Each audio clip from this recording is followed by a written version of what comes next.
The Tampa Bay Times has been part of the Tampa Bay community for 140 years.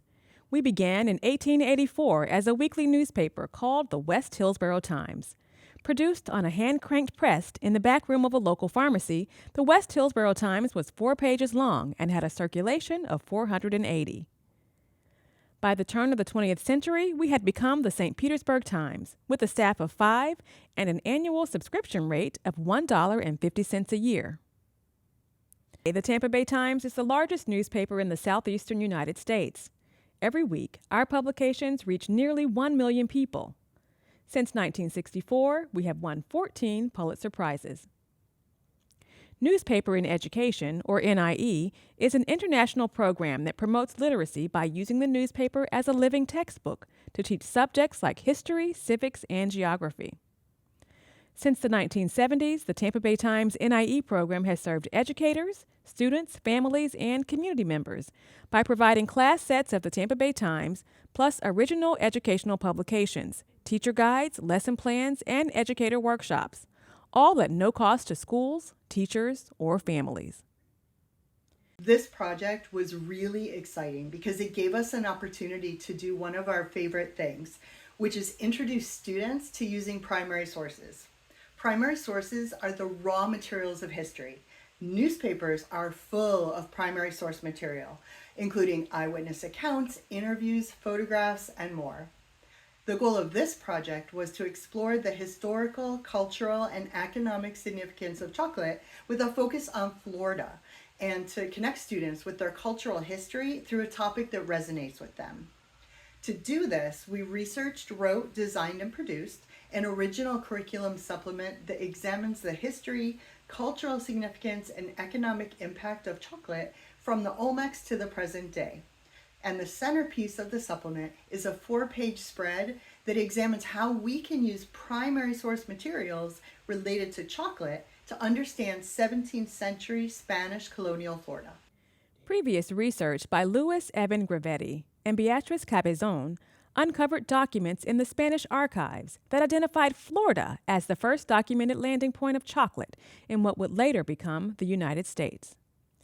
In 1641, the Spanish ship Nuestra Señora del Rosario y el Carmen was severely damaged in a hurricane in the Florida Straits and was forced to put in at the Spanish colony of St. Augustine on Florida's east coast. Her surviving cargo included more than 100 pounds of cacao, more than 1,000 pounds of chocolate, and dozens of items for preparing, serving, and drinking chocolate. The following year, the cargo was auctioned off. 1,167 pounds and 75 boxes of chocolate were distributed to 222 residents of the Presidio and the city of St. Augustine by order of the governor of the province of Florida. Because these residents are listed by name and occupation, the record of the chocolate distribution provides a fascinating window into St. Augustine society in the 17th century. First on the list is Father Juan Gomez, guardian of the convent of St. Augustine and Attorney General of the province of Florida. He received 232 pounds of chocolate, more than anyone else. Second on the list is Nicholas Ponce de Leon, who received 88.5 pounds.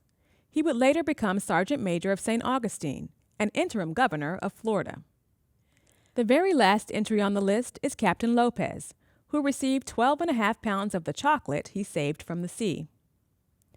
We were able to establish more details about the identity of several people on this list, but by far the most interesting information we found concerned the third person on the list, Francisco de la Rua, who received 27 pounds of chocolate. De la Rua was a wealthy Spaniard who was a captain in St. Augustine's infantry. Captain de la Rua lived in St. Augustine until his death in 1649. The records of de la Rua's estate survive in the Spanish archives.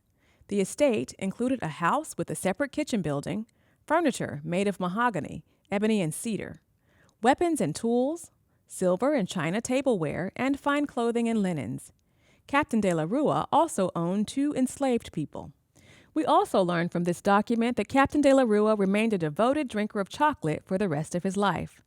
Among his many possessions were 3 jars filled with cacao beans, a metate, and mano for grinding them, and a silver-decorated cocoa, or chocolate drinking cup. Captain de la Rue's possessions were sold at auction after his death.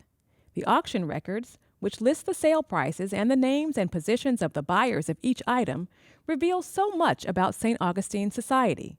We couldn't wait for teachers to start using this in their classrooms. Once our curriculum supplement was ready for publication, it was time to get it printed. In all, 80,000 copies were distributed to 369 elementary schools. The curriculum supplement is aligned with the Florida standards for students in grades 4 and 5, the years in which students study Florida history. The associated teacher guide includes additional background information, resources, and activities that can be used with older students.